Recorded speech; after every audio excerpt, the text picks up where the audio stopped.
Our starting grid for race 2 of the Boost Mobile V8 International has Skaife versus Murphy at the front of the grid. Then it's Ambrose and Jason Bright, positions 3 and 4. We go back to 5 and 6. Todd Kelly from the Kmart Racing team against Stephen Richards. 7th is the youngster Rick Kelly, and then Craig Lowndes in 8th. Brad Jones and Russell Ingall round out our top 10 starters. Wilson and John Bower.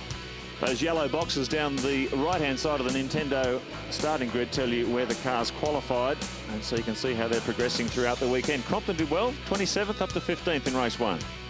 Jason Bargwanna there in 19th position, so he made up 10 positions from race 1 to this starting effort. Paul Wheel will start from 21. Cameron McLean, the VIP Pet Foods racer, out of 22. Down the back of the field is where you find Garth Tander, position number 28. Seaton there in 26, and if we go over that page, Stephen Johnson will start from last on the grid after failing to complete 1 lap in race 1. Grant Denyer in pit lane. Yeah, there's some concern over the grid at the moment. Those who might be lining up on the left-hand side could be at a disadvantage because of some debris that's been left by the previous support categories. It appears there's a line of oil there. They've put down some powder to try and soak up some of that oil, but there's still a fair trail of debris, and I know that Craig Lowndes is going to place his car a little bit differently on the grid to try and change the angle of attack so he doesn't drive straight through it as he's trying to put the power down. But those on the left-hand side really have a lot of muck to drive through. Yeah, this big crowd warming up as the cars come out for race 2. It's a longer distance, this one, 54 laps, 150 kilometres in distance. Dunlop in-car camera, Russell Ingall, the enforcer. Starting back from 10th on the grid in his second last drive for the Castrol Perkins race team. Ellery's back in 17th spot in the Super Cheap Autos Ford. Marcus Ambrose, we saw him in trouble in the warm-up this morning. The Strathfield in-car camera. Ambrose will leap off 3rd position on the grid. Stephen Johnson, the man who was in the middle of that disastrous crash on turn 1 with his teammate Paul Radicic. Radicic is out of the event, the car too badly damaged. And look where Johnson starts from way back, right back at the grid over the back of Ford Mountain. The Ford in-car camera of Craig Lowndes already working out his starting strategy. He takes a look over to see Rick Kelly right next to him. That's position 8, looking over at 7. And of course, Greg Murphy on the front row of the grid.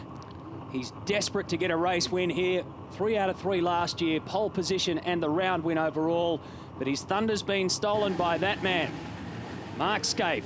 Car number 1 took out pole here, took out race 1 here. He is trying to do a Murphy. We're ready to get underway. 31 starters. We got 54 laps. That's 150 Ks around this incredibly fast and tricky circuit. Well, Skaife got off to a good one. Murphy's going to slot in beside him. What about some trouble down the back? Nothing there at the moment. Car number 1 goes through. Murphy lets him move. Going wide is Russell Ingall and Stephen Richards also. So a good move from the Castrol teams. Cleanly through turns 1 and 2 at the moment. Nobody in any trouble. Terrible start for Marcus Ambrose. He got the short back and sides coming off the grid there. Lost a few positions after starting off 3rd. He'll be kicking himself. He's gone back into the queue. Down the back straight for the first time. Skaife leads the charge. 270 kilometres an hour on the approach to the hairpin. Skaife goes very deep under brakes right out toward the white line. Takes a very different line into the hairpin compared to anyone else here. Whoa, a bit of a nudge back in the pack. Oh, 3 ways, and look who loses out of that one. Craig Lowndes was at the top of that queue. There was 3 cars behind him. They're all concertinaed into each other, and the loser was the man at the front of it. Come on, mate, settle into a rhythm. Goes right to the back of the pack and then some. You can see Stephen Johnson, who started off last position on the grid, is in front of Lowndes by a good 100, 150 metres, so he's got a lot of work to do. Skaife, Greg Murphy, Jason Bright, there's Todd Kelly, Stephen Richards, Marcus Ambrose back there now with Rick Kelly breathing down his neck. Brad Jones in 8th, Russell Ingall, Richards in 10th. Great job by the Team Kiwi boys to be in the top 10. Down that back straight, up to 260, 270 Ks an hour. This is a good little battle here. Richards goes on the inside of Todd Kelly and gets him at the hairpin. So Richards shoots out ahead of the Kmart racer. And that was for position 4, so a good effort from Stephen Richards. And look at the sunshine bearing down on us. The clouds are still there. There is still the threat of rain because the weather can change here in a flash. Well, the big gamble here is how long do these guys stay up on their first set of tyres? As we saw that report earlier, Grant Denyer, this place is very hard on rubber. So everyone's going to try and maximise the amount of time they're out on that first set of tyres to minimise the time they've got to run on the second set. But no one wants to throw or play the dice with the safety car. Keep in mind you cannot pit to make your compulsory stop under safety car conditions. Craig Baird, this developmental year for Team Brock has dealt a cruel hand once again. Yeah, it has, mate. Looks like we've dropped a valve or something in the engine. Yeah, hard to say what it is, but certainly not running on all cylinders. So park it and see if we can fix it for the next one. Yeah, hard luck you're not a part of it. Thanks, Craig. Well, bad day for Craig Baird and Team Brock.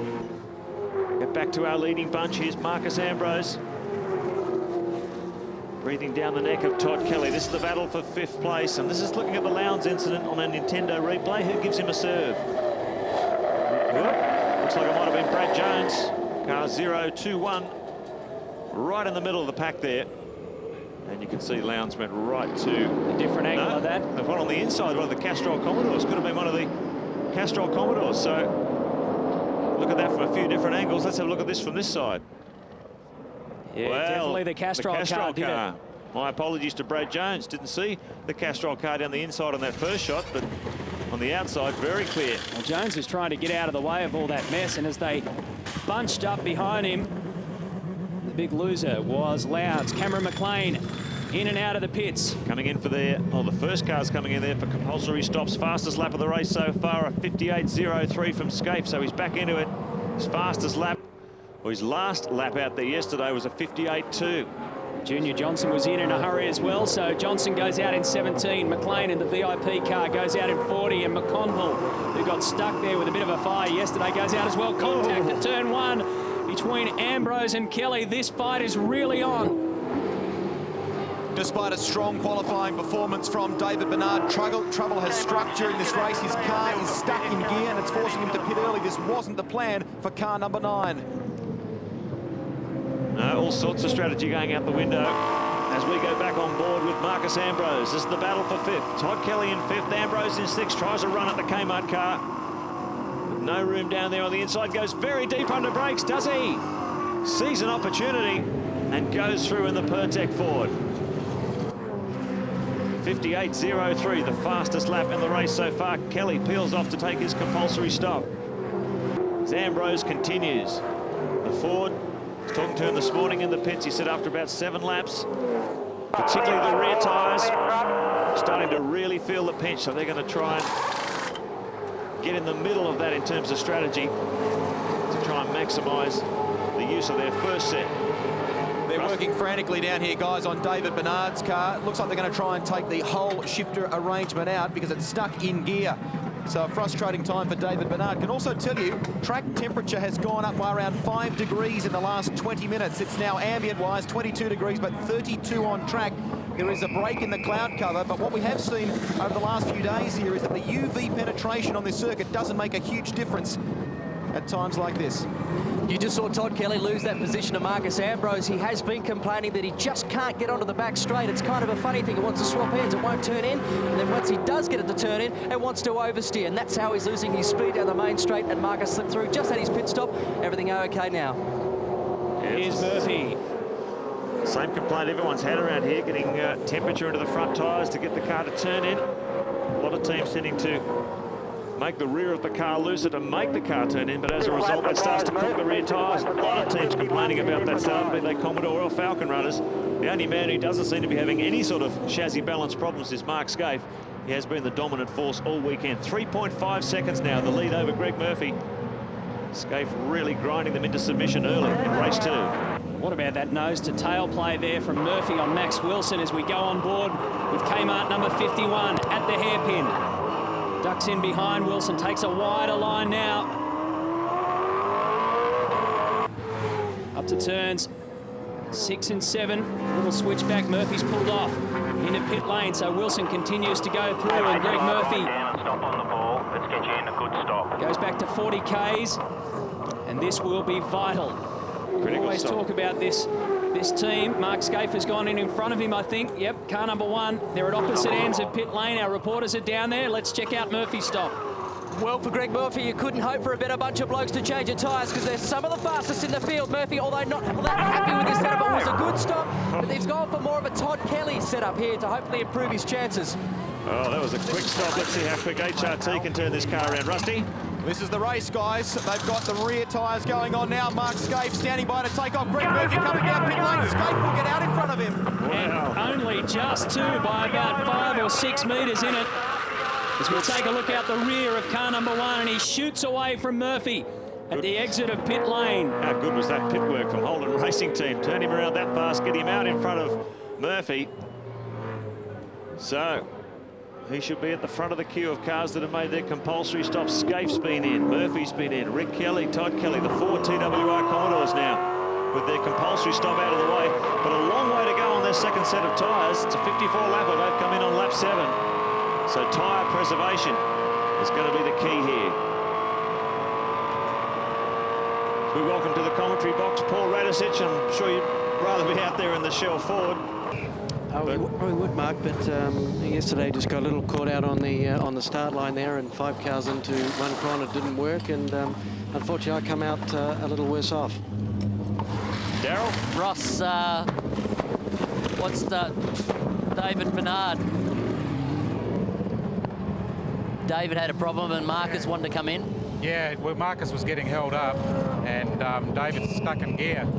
So just had to whip the gearbox out, whip the gear lever out to do, I don't know what's gone wrong there, but he's away now. But as I say, Marcus was held up and we had to bring him in a bit earlier than we wanted. Thanks, mate. Guys, it's amazing just how much fractions of a second in pit lane can make a difference to your position on track.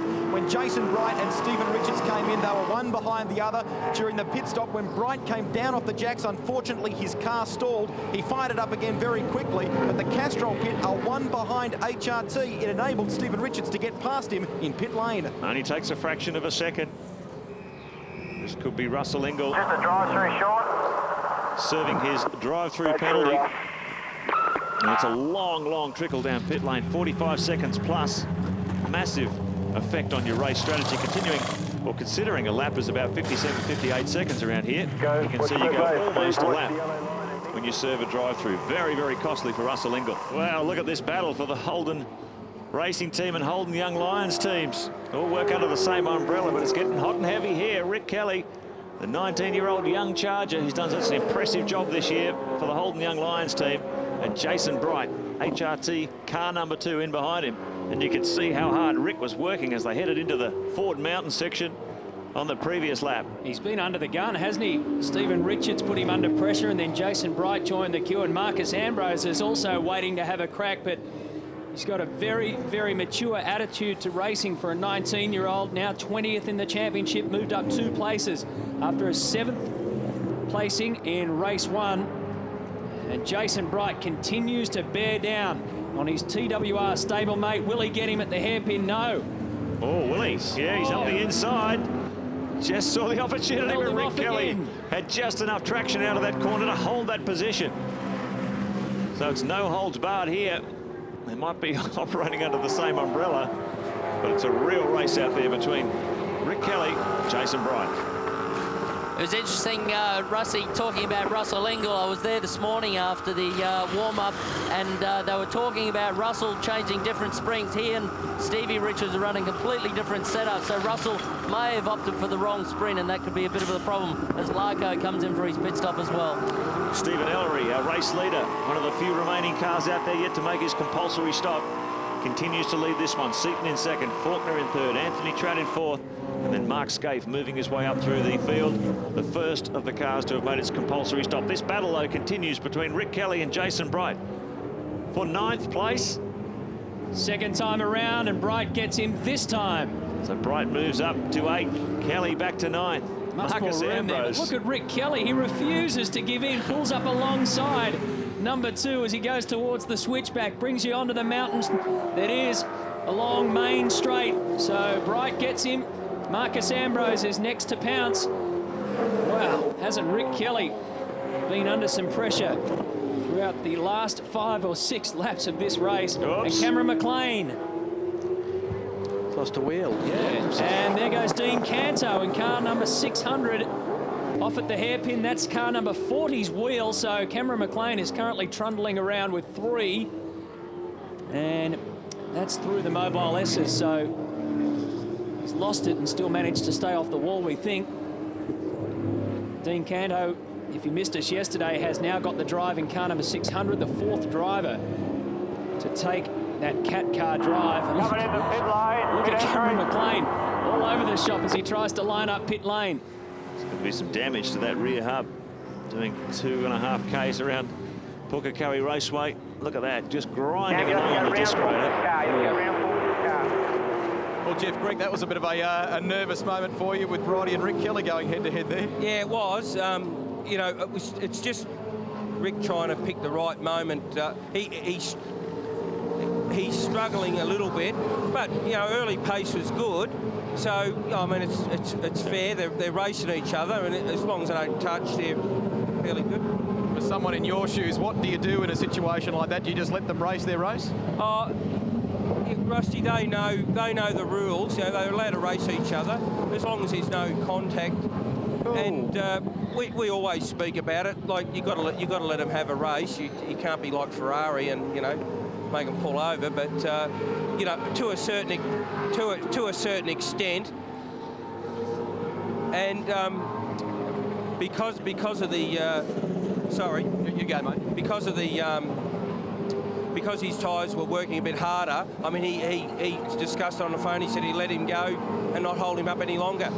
Look after those fingernails. Okay, thanks. Well, Larry Perkins' safety car is on the circuit, and here's the reason. Perkins well and truly beached down the end of the back straight. Let's have a look on the Nintendo replay. The hairpin claims another victim. So that was Dean Canto going off earlier. Stuck there in the dirt just seconds after Cameron McLean lost his wheel at the other end of the track, and this is what happened to Larry Perkins. Whew, beached that one big time. Just had everything locked up. And this is the wheel incident. Well, I think he clipped that tyre barrier, he did. And then 10 or 15 metres later, the rear left goes its own way. Well, Matthew, just to update you, I've been monitoring this for the last couple of minutes, and unfortunately for Mark Skaife, it seems to have dropped a cylinder. They're monitoring the oil pressure. It seems fine. Mark doesn't think it's a valve spring or anything like that, but for some reason it's got some really major harmonic or metallic sound to it. So car 1 is in trouble at the moment. Right now, HRT are debating what to do, whether to keep it out there and to run it until such time as it gives up, or to bring it in. Now, this car has been a jet all weekend. From the moment we had our first qualifying or practice session, this car has just been on it. So this is bad news for Mark Skaife right now. Well, we hear he might be coming into pit lane, Rusty, yep, here he comes. So Skaife is coming into pit lane.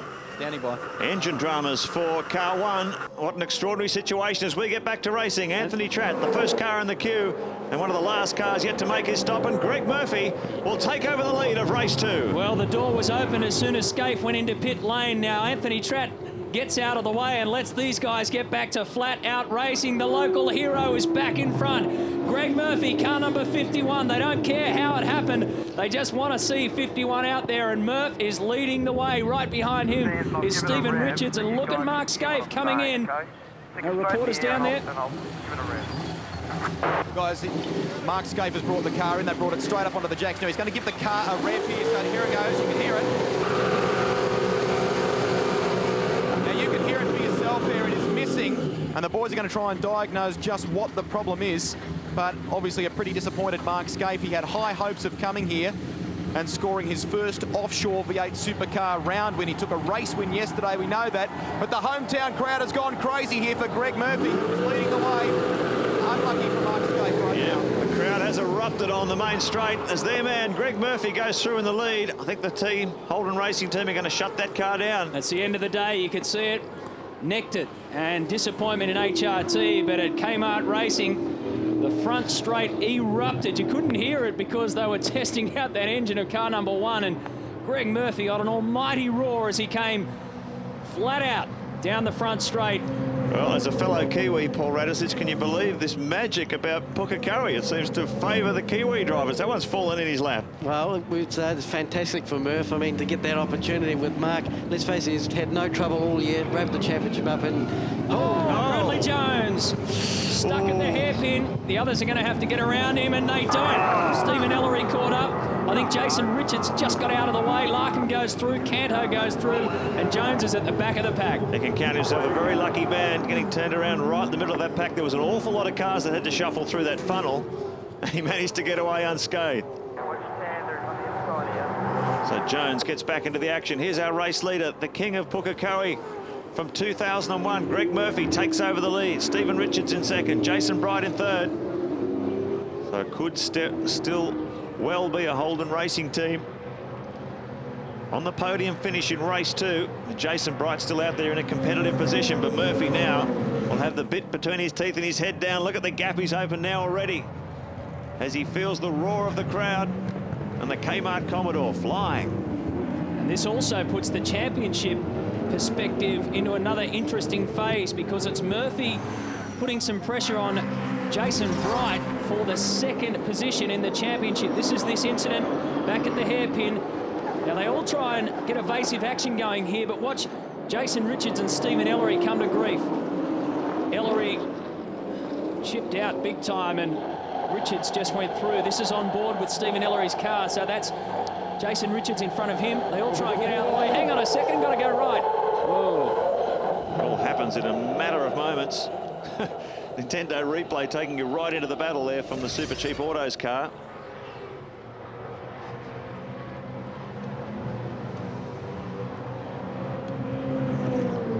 Stephen Johnson doing well. You'll be happy about that, Paul Radisich. He's up to 8th. He started, well, we know he was involved in the incident yesterday, so he started last, and to get right up to 8th so far, and you know, he's making some inroads on Neil Crompton as well, so he may get another spot or two. There's Mark Skaife out of the car. Enormous disappointment for the 5 times champion. As the field sort themselves out through the section there. But our race leader is Greg Murphy. Let's go to Rusty. Hard luck, Mark. Just talk us through what happened. Well, it's got a really bad engine vibration, and it's gone on to 7 cylinders, but it's a totally different thing to what we had in IndyCar. You know, IndyCar was a electrical style thing. This is quite a sort of serious engine vibration, and I really, the boys don't really know yet. We're going to have a look, but I mean, really disappointing. The car was just fantastic. You know, we were cruising. So, at what point did it give you an indication that you were in trouble? just as the safety car came out, when I was right behind Russell Ingall, I said to the boys, so I'll round him up next lap, and then as that come out, it went on to 7. So yeah, don't know. Hard luck. Yeah. Well, hopefully they can do an engine change and get Skaife out for race 3, but of course he'll start from the back of the grid for that one. So if he does get back on the track, it's going to be a heck of a charge from the new champ. Meanwhile, here's the battle, and it's Commodores. 1, 2, 3, 4. Marcus Ambrose, the first of the Fords, in 5th. Talking to Marcus earlier on this morning, Paul Radisich was just saying he's powerless to do anything about these Commodores. By the time they get the setup on the car right, it's starting to eat into the rear tyres, and he really has to stay stationary. He can't move. Now, at the moment, you know, Holden hold the upper advantage, and as they come out of the transporters and, you know, first practice, they're right on it. And the Ford just takes us a little longer to find the balance in the car. And so, you know, the Stone brothers have done a tremendous job this year. They've been the closest to the Commodores all year. And but it is you know, if you don't come out of the transporter firing on all 8, it's a tough weekend from the start. Look at this attack by Jason Bright right alongside Stephen Richards in the Castrol Commodore. Getting pretty tough there as he just brushes the back bumper of the Castrol car. Richards well positioned on the inside. Bright has to give way, and he'll breathe right down his neck through here, the fast section of the circuit, 200 Ks, as they shoot out here under the bridge.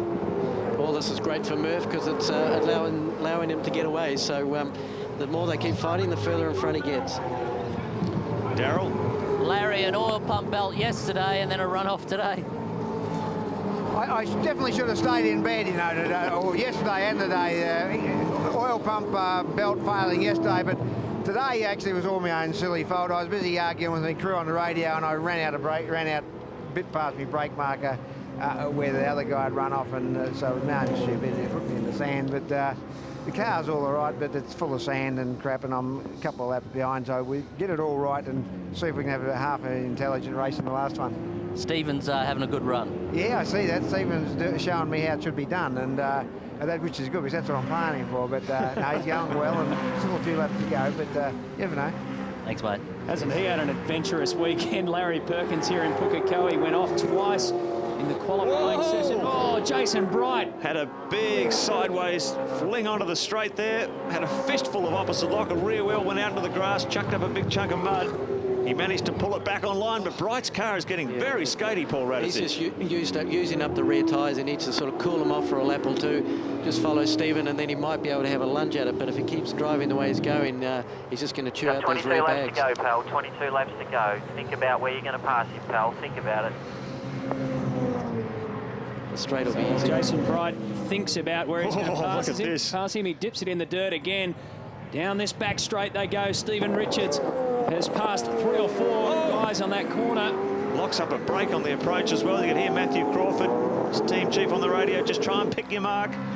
And he's going to try it here as he's side by side as they come up toward Ford Mountain. 200 kilometres an hour, door to door. Bright's on the inside. He has to pull back again. So Stephen Richards proving a pretty tough customer in heavy company. Rick Kelly, though, and Marcus Ambrose are well and truly in this battle as well. It looks like these two have been slowing up a little bit, Paul. That's allowed the other two to close. Yeah, indeed. It's going to be interesting. I mean, trying to go around the outside there was never going to work. There's just too much dust and dirt, but brave move by Jason. This is the battle for second place, and it's a 4-way fight. Stephen Richards, Jason Bright, Rick Kelly and Marcus Ambrose. Greg Murphy, 2.7 seconds up the road from the Castrol Commodore. This is where the action is. Bright builds up a head of steam, closes in on the back of the Castrol car. They're flat out in 6th gear on the approach to Holden Hairpin. Hard under brakes once again. We've seen Bright darting left, darting right, dropping wheels over the white line, giving it everything, but Stephen Richards has not given him an opportunity.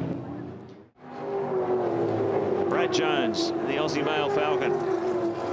Yeah, that's about midfield at the group you're looking at there. Some panel damage to the front of Jason Bargwanna's car. That's Rodney Forbes. Now he's in 15th. Stephen Ellery 16th. Then Bargwanna, Cameron McConville, Paul Wheel and Brad Jones, courtesy of that spin back there, has gone back towards the rear of the field. That's hard work from there. Look at this. He's got him. Right. He got him. Just take your eyes off them for a second. Jason Bright looks like he just dropped back from the Castrol Commodore for a lap or two to let his tyres resuscitate Paul Radisich, and then he had another go. Yeah, and that's what it looked like. He did just ease off. His lap times indicate that, and then just picked his time just right. And well done, Jason.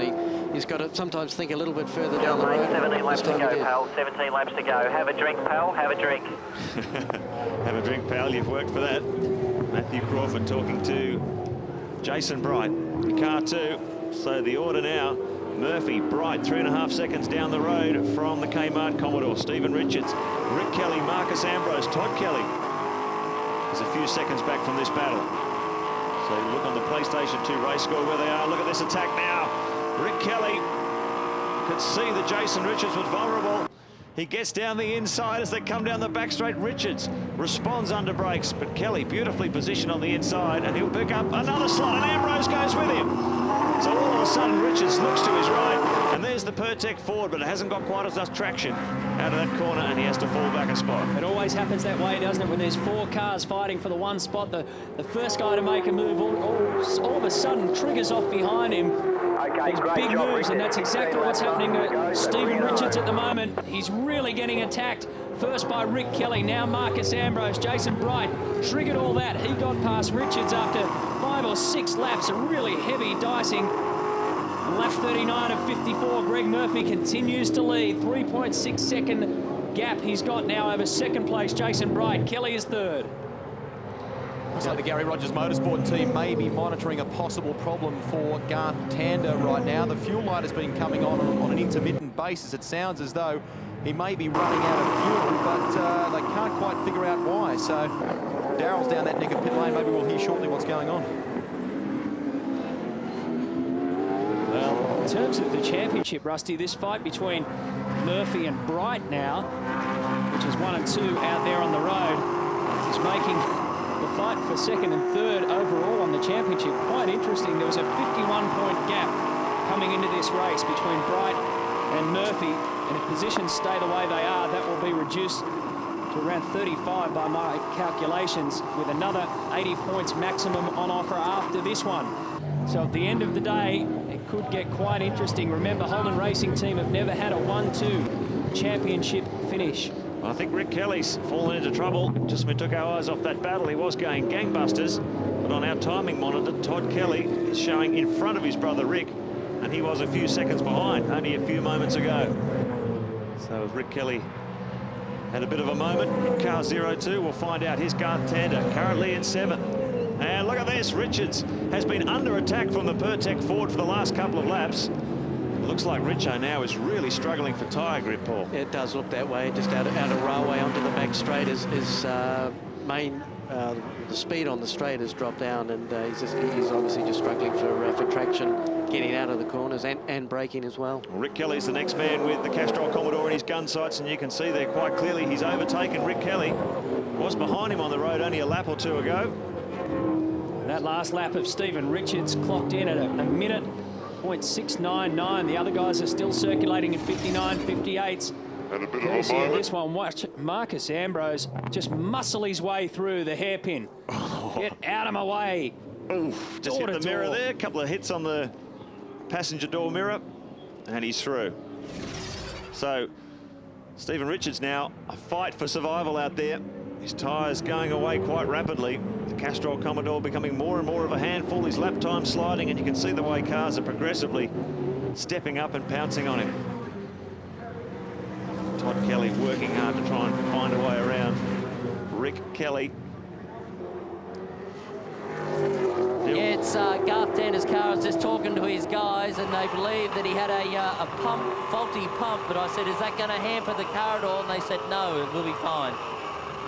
Well, that's good to know. Rick Kelly has been one of the movers. Neil Crompton, too, is doing very well. Car 27. He's up to 7th place now. He's made his compulsory stop. And Crompton's been moving up through the field. He went from 27th, jumped right up the order. Garth Tander, meanwhile, has dropped right down. And there's a comparison. The last 5 laps between race leader Greg Murphy and his closest pursuer, Jason Bright. Bright quicker than Murphy on 3 of those 5 occasions. And one state, 0.24. So there's a real battle going on there. Murphy will be enjoying this situation, being able to run out on his own, Paul, look after the tyres, consistent laps. Yeah, there's really at this point there's no way Jason can catch him. I mean, everybody's used up their tyre grip, or the extra little bit of grip that they had, and sort of settled into what's left. And Murph, just as long as he doesn't make a mistake, which I'm sure he won't, will, you know, he should be able to bring it home. And that tyre situation, I guess, gets tougher and tougher as the day goes on. You're given an allocation of 12 tyres per car, and you have to move those around as best you can. So by the time you get to race 3, you're starting to get down to, what do they say, the cleanest of your dirty shirts. That's right. You start turning them inside out, you know, just to see if they'll do the next race. But you know, it only takes one problem. You lock a wheel, and that, you know, you start bringing them down as the weekend goes. So yeah, whoever's got the best tyres towards the end, particularly race 3, and particularly here at Pukekohe, should make an interesting race. Good effort by the All Blacks. Team Kiwi there, car 021, Jason Richards. And he's just knocking on the door of the top 10. He's in 12th place now. Tony Longhurst in front of him, Russell Ingall behind, fighting back from that drive-through. And here's Garth Tander, who suddenly dropped all the way down the order. And they're putting it away in the garage, Dags. Gary, what's the problem? Well, we're not sure exactly. I mean, we filled the car with fuel, but for the last 5 laps, he's been complaining about it's been running out of fuel. There's obviously a problem with the pickup in the tank, I'd say, or with the pump. But look, I honestly don't know. I mean, it's disappointing. It's not our best weekend, and to come from where he started last to be put himself in that position is not a bad drive, and you know, pretty frustrating. But nevertheless, just got to try and fix it and get out there again. Thanks, mate. Thank you. Yeah, rotten luck for Garth Tander. There is Jason Richards, car 021, ex-Larry Perkins Commodore. They have 2 cars in the Team Kiwi stable. They're doing well here on home soil. Here's this battle. It's been going on lap after lap. John Bow, car 888.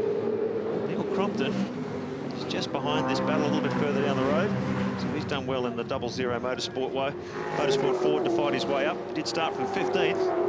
got his way all up to 7th, and considering he started from 27th yesterday, he's making great progress, Paul. Yeah, sure is. And, you know, all those guys there, in particular Stephen, too. Remember, Stephen started last, so to be up to 8th, tremendous drive. And good work by the pit crew, obviously, to turn him around. Yeah, Stephen was pretty much the first one to come in, and we did a good 8-second stop. So, yeah, you got to do it these days if you're going to, you know, stay in the hunt. And we're looking at 7th place, Neil Crompton, who in the space of almost 2 races has climbed his way up from 27th to 7th. So making great progress in car 27, one of the 3 00 Motorsport Fords. Darryl? Garth, I guess it's not nice when you work from that far back and then didn't quite get to the end. Yeah, it's got some sort of fuel pickup problem just on the exit of all the corners. It just dies, and with no point staying out there, just going to get run into by someone, and it's better off to get it in and try and fix it for the next one. But yeah, a bit disappointing. We started 28th and we got into the 10, and was looking good for the next race. So it just looks like we'll have to start from the back again and try and charge our way through. Hope they can find the problem. Yeah, so do I. Thanks. Yeah, great disappointment for Garth Tander. And here's car 00, Craig Lowndes. He's locked in a battle with Max Wilson to stay inside the top 10. Wilson in 9th, Lowndes in 10th. See him there. Swinging around. Oh, just a Sunday drive around the back straight of Pukekohe for Craig Lowndes, isn't it? Sort of nothing much you can do, really, along that long back straight. Not what he can do in a straight line. We saw a drag race between the AA Motorsport car and Brad Jones yesterday. And the Aussie Mail car had quite a clear straight line advantage in terms of horsepower over the 00 Motorsport Ford. On a horsepower track like this, that must be very frustrating, Paul Radicic. It is, but it's always been a horsepower track, so you know, he has the most, and you're right, we saw that yesterday. Brad was able just to power around the outside and disappear down the straight. That was Cameron McConville and Paul Wheel getting tangled up. There it is again at Holden Hairpin. Bit of a helping hand from the K&J thermal machine. So Cameron McConville, after an underbonnet fire yesterday, in more trouble in race 2. Rusty? Well, guys, you were talking there before about tyres and the problem facing a lot of drivers coming into the final race, getting your cleanest pair of dirty shirts out. Wanted to know from Paul Radicic, this track is a fairly coarse grain style surface. The bitumen similar to Western Australia, but not as sharp on the edges. But there are some patches like this part of the track now, the hairpin, on the run down into the hairpin and off the exit where it has been resurfaced. Is it tough to set the car up for that, Paul? Yeah, it is, Rusty. It's you know, the track is very slippery in that part, and as we get more rubber down, it becomes harder not only to stop the car, but to get on the throttle and get out of the turn. And you know, we're seeing the cars starting to overshoot as tyre wear becomes a problem. You know, overshooting is a real problem. And also, you start touching the grass. It's had a huge amount of rain over here in the last, well, particularly last night. You hit the grass, and of course, you start to pick up more speed. A drive-through penalty has been issued for the K&J thermal car. That will be a result of that contact with Cameron McConville down at Holden Hairpin, I should say. Hard under brakes into the hairpin as we speak. Car 16, the Castrol Commodore Stephen Richards, fighting a difficult battle here. His tyres are well past their use by date, and everyone's breathing. Look how hard Todd Kelly now is applying the pressure to the Castrol Commodore. And I've got to say, Richards has done a terrific job to hold him out this long. Yeah. 5 to go. He really has. I mean, he's just struggling with regrip, but as you know, as most of the drivers out there. But just to go back to that hairpin, I mean, on the TV here, it doesn't look that steep, but there's a great off-camber area there, which tends to make it hard coming off the corner to get power down. Yeah, and I guess when people talk about tyre wear, everyone thinks about power down and wheel spin. There's also the braking issue. Like if you're lacking in grip, you can't go as deep under brakes as well. No, that's right, and that, you know, this is showing up as the race goes on. Look Todd Kelly goes around the outside of Stephen Richards down that back straight, and he's got him, bumps him out of the way. Well, did he though? Look at them from the 16 car. Massive brake lock up from Stephen Richards. Boy, oh boy, they're still arguing.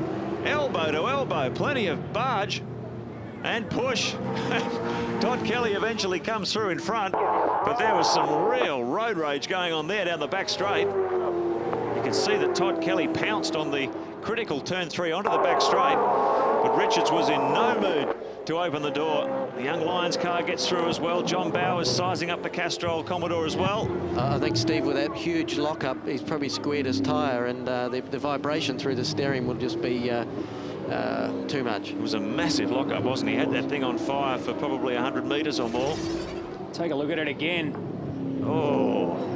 Well, that was the end of it. That was the final stages of that, but then they continued it through here. Look, boom. And Rick Kelly joined the fray as well. So what does that do to the order? Greg Murphy remains out there in first. Jason Bright continues to be second. Marcus Ambrose is third. Todd Kelly is fourth now. Rick Kelly is fifth, and Richards has dropped back to sixth. And John Bowe is trying to push his way up. He's a long way back, though, in terms of the timesheet. Daryl Beattie. Kim, you'll see you wandering down the pits and down to see Cito's guys. Yeah, it's just protocol. Cito's a lap down on us, so Bradley's catching him. I don't know whether we'll catch him before the end of the race, but you just go down and say, hey guys, you're a lap down. If we catch you, make it easy. And sometimes they do and sometimes they don't. And unfortunately, this weekend, Brad was running at the front. We got tangled up at the restart there, but he's still going quite quick. We've come from 23rd or something up to 14th, so you just make it as easy as you can. Everyone's so close and busy fighting for their position at the end of the race. You just go up and have a chat, and if they do the right thing, they do the right thing. If they don't, well, you've got to make your way past. Thanks, mate. Thanks. Must remind you that John Bowe is a lap down in this battle. We've seen the Aussie male forward right in the thick of things. But John is running a lap down on these guys, showing some good race pace nonetheless. I'm sure the Aussie male team using this as some sort of a test session. See how the car performs against the leaders when they gear up for race 3. So the order: Murphy, Bright, Ambrose, Todd Kelly, Rick Kelly having a great run in the Holden Young Lions Commodore. In 5th place, Stephen Richards in 6th, Crompton in 7th. Johnson's up there in 8th, Lowndes, Longhurst. Longhurst, in fact, rounding out the top 10.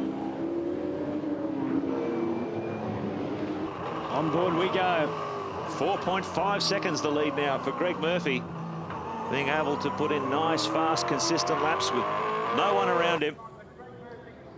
Well, he came here and qualified 4th, went up 1 position in the shootout, finished 2nd yesterday, and now he continues to drop the numbers and will finish 1st at the end of this race. So 1 more lap to go for Murph. Let's just take a look at Max Wilson going off, well and truly off at Holden Hairpin. Avoids any barriers or trouble for car number 65, Rusty. Quick update for you on Mark Skaife. The Holden Racing team are going to be in a race against time. They're going to try and repair, or replace, I should say, that engine in that car. But logistically at this track, that's a little difficult. The transporters are right at the back of pit lane. It's hard to move the engines from there down to the little makeshift garages they've got here. So hopefully they'll be able to change engines in time and get Mark Skaife out for the final race. Well, listen to the roar as car number 51 comes around to complete his final lap here at Pukekohe. He won 3 out of 3 last year, and the overall round victories. The local hero, they've all come back to see if Greg Murphy can do it again. Skaife stopped him in race 1, but with car number 1 out of the picture, they stand up and applaud. What a win for Greg Murphy, and the Kiwis go absolutely crazy. Absolute jubilation. Well done. And incredible the way that opportunity opened up for Greg Murphy in front of his home crowd. You can hear him. We spoke to him earlier in his in-car during that safety car period. He had no answer for Skaife. Only if Skaife went out of the race. Well, as we spoke, engine problem emerged, and he did just that. Murphy taking over. You'll take it any way you can get it. Murphy first. There goes Ambrose. He finished 3rd yet again. Presents a fascinating scenario, considering Murphy finished 2nd in race 1. He's won race 2. Could be well on target to finish on top of the podium for the 2nd year in a row. Murphy, Bright and Ambrose. Then it was the 2 Kellys, Stephen Richards, Neil Crompton, Stephen Johnson. Position 9 was Craig Lowndes, so he fought to hold on to that top 10 position. Our thanks to Paul Radisich. Don't forget, another race still to come this afternoon from Pukekohe Raceway.